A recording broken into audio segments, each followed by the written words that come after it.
Hello guys, kasama ko ngayon si Timothy. Nandito po kami sa Terminal 2 ng NAIA Airport. Ganito kahaba ang pila ng Philippine Airlines. Iba't ibang destinasyon, kaya agahan niyo po talagang magpunta ng airport para hindi po maiwanan ng airplane.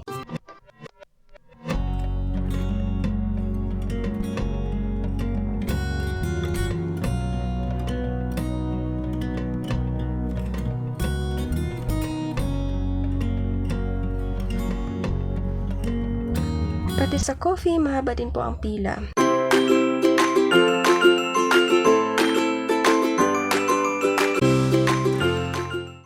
Ano-ano nga ba ang mga requirements? Una, vaccination card. Second, one valid ID. And last is Trace app. So, wala na pong ibang hinihingi liban dito. First time po niyang makapunta ng Bohol para mamasyal, at the same time para ma-meet din po niya ang family ko. Sobrang excited po ako kasama si Timothy at makita ko na rin uli ang family ko. And finally, nandito na rin po kami sa airplane.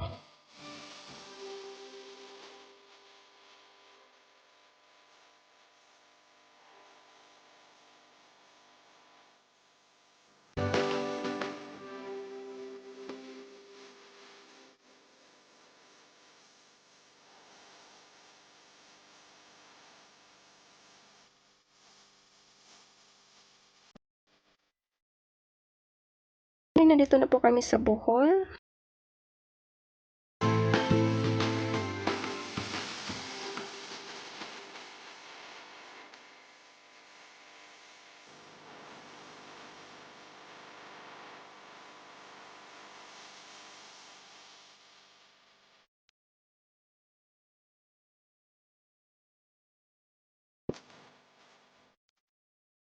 Thanks God, sobrang bait ng may-ari ng sasakyan na nirentahan namin. Nakita ko lang po ito sa groups kung saan mura lang din po. Nandito na po kami sa hotel kung saan kami magstay. Iniwan lang po namin mga bagahe namin habang inaantay po kami ng driver.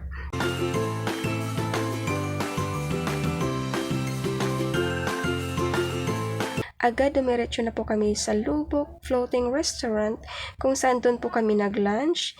Then, agad nagpunta kami sa iba't ibang tourist spot after namin kumain. So yan lang po guys, at abangan ang next trip po namin. Maraming salamat po sa panonood. Bye bye and God bless everyone!